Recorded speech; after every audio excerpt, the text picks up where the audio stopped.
चाललं ना तर 4 ठिकाणी तोंड घालायचं नाही. त्यामुळे मी म्हणेन की गुरुपौर्णिमेचा एकच संदेश आहे, एकनिष्ठपणा तुमच्यामध्ये आहे का? मी देवीच्या मंदिरात गेली ना, गुरुचं तत्व काय असतं की त्या देवीच्या मंदिरात सुद्धा देवी मला स्वामी दिसली पाहिजे. गणपतीच्या मंदिरात गेले, मला गणपती सुद्धा स्वामी दिसलेले पाहिजे. मला सगळ्या माणसांमध्ये सुद्धा कोणाबद्दल वाईट दिसायलाच नको, मला सगळीकडे स्वामी स्वामी. जेव्हा हे तत्व जागृत होईल ना तर आपली थोडीफार लायकी होईल. हा शब्द जर ऐकलं तुम्हाला वाटलं की ताई काय शब्द वापरत आहे, तर मी माझ्यासाठी हे सगळं बोलते, तुमच्यासाठी नाही. मला इतकं रडायला येत होतं ना की माझ्या एका जन्मामध्ये बाबांनी माझी जी प्रगती करून घेतली, जी कृपा, खरोखर माझी काही लायकी नाही. हा शब्द जेव्हा मी बाबांना बोलली, बाबा परत बोलले तुझी लायकी ठरवणारी तू कोण. आपल्याला माहिती असतं आपण काही नाहीये, तरी त्यांनी डोक्यावर घेऊन जन्म त्यांनी दिला, श्वास ते चालताय, खायला प्यायला सगळं ते देत आहे, सगळं ते करताय. आणि कौतुक हे भजन आहे, करते हो तुम कन्हैया मेरा नाम हो रहा है. म्हणजे करताय स्वामी. इथं माझ्या तोंडात काहीतरी शब्द निघून जातो तो होतं, पण करताय का कोण ते करताय. फक्त नाव कोणाचं होतं ना, माझं होतंय. तर ती मला लाज वाटली की अरे बाबा ते करत आहेत, आपली काहीच पात्रता नाही. आता त्या ताईंनी डाळीच्या पिठाचे लाडू आणले, एवढं भरून आलं ना की महाराज कशी सेवा करून घेतात ना.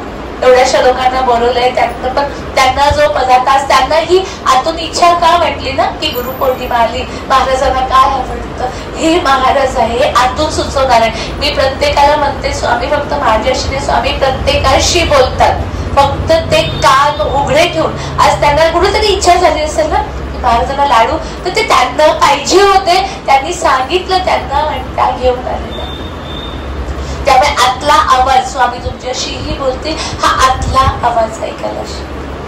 त्यामुळे गुरु विना गती नाही. ह्या जन्मामध्ये गुरु केलेच पाहिजे. नंतर मागच्या वेळेस जसं सांगितलं होतं की मृत्यूनंतर एक वैतरणा नदी आपल्याला पार करून जायची असेल, आणि ज्यांना गुरु आहे ते गायीच्या रूपात ते गुरु येतात आणि तिच्या शेपटीला घेऊन आपल्याला ती वैतरणा नदी क्रॉस करावी लागते.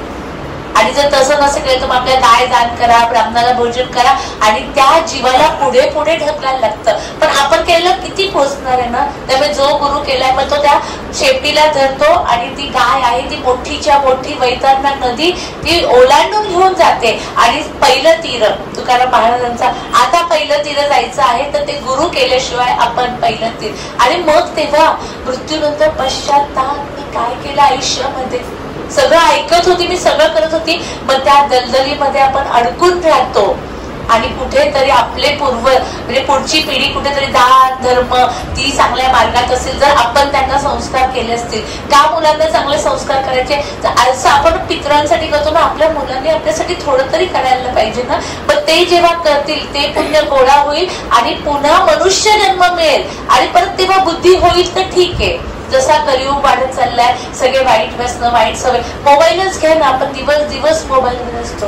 नामस्मरण करायला जा, एक माळ केली की आपलं सगळ्यांचंच घेते, मी कोणाला सोबत पण आळस यायला लागतो. हेच मोबाईल तुम्ही रात्रभर जरी ठरवलं नाही कशी की आज मिस्टर गावाला गेले, काही काम नाही, जरा मोबाईल बघत राहा, तुम्हाला मोबाईल रात्रभर बघूनही कंटाळा येणार नाही.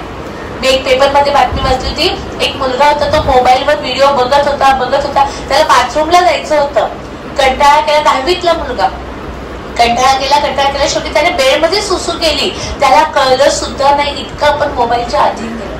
ही आत्ताची पिढी आहे.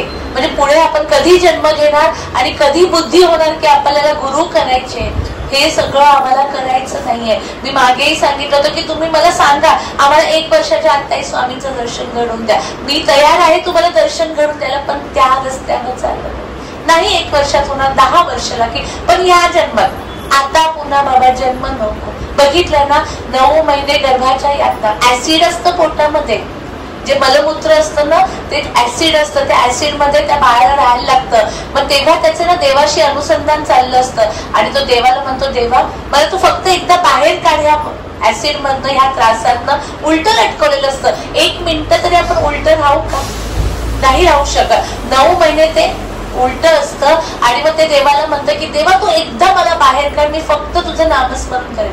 आणि जेव्हा तो ज्या क्षणाला बाहेर येतो, माया, शिव पार्वती, पार्वती ही माया आहे, ती माया अशी पसरवते ना, वडील म्हणतात माझा मुलगा, आई म्हणते माझं मुलगा, बहीण भाऊ सगळी नाती तयार होतात आणि तो विसरून जातो. तो रडताना तुम्ही लहान मुलाचा मुद्दाम नवीन बाळाचा आवाज ऐका, तो क्वॅम क्वॅम कोहम कोहम बोलत असतो. वेगळा तो रडायचा आवाज तुम्ही नीट ऐका. युट्यूबवर टाका की new born baby crying sound असं म्हणून जरी टाकलं ना, तर तो आवाज वेगळा आहे. तो म्हणतो कोहम मी कोण आहे कोण आहे, आणि तो मायेत अडकतो माझा मुलगा, आणि मग सगळ्या गोष्टीमध्ये अडकतो. एखादा चांगला जीव असतो की 5-6 वर्षाचा असतानाच तो सगळं देवाचा करायला लागतो. पण ह्या फेऱ्यात अडकायचंय का आपल्याला? मृत्यूनंतरचा पण आज खरं हा विषय नव्हता, पण सांगते मृत्यू जेव्हा होतो 15 दिवसच आधी यम आपल्या बाजूला यायला जायला लागतो. तर त्या आत्म्याला कळतं, आपल्याला कळत नाही बाजूच्या व्यक्तीबद्दल, पण ज्याचा मृत्यू होणार त्याला संकेत मिळायला लागतात की आता मृत्यू जवळ यायला लागलाय. त्याला त्या घटना दिसायला लागतात, आणि जेव्हा ती जर पाप केलं असेल, वाईट कर्म केली असेल, तर तो प्राण पण सहज जात नाही. तडफड तडफड मलमूत्रामध्ये जसं लहानपणी होतं तसं परत वर्ष कित्येक लोक मलमूत्रामध्ये पडून राहतात. ज्या टॉयलेटमध्ये कोणी जाऊन आलं तरी आपल्याला जाताना आपण परत स्वच्छ करून जातो, त्या टॉयलेट तशा मलमूत्रामध्ये आपल्या ही सत्य परिस्थिती ऐकायला वाईट वाटतंय. पण त्या मलमूत्रामध्ये त्यांनी डायपर साफ केला तर तो साफ होईल.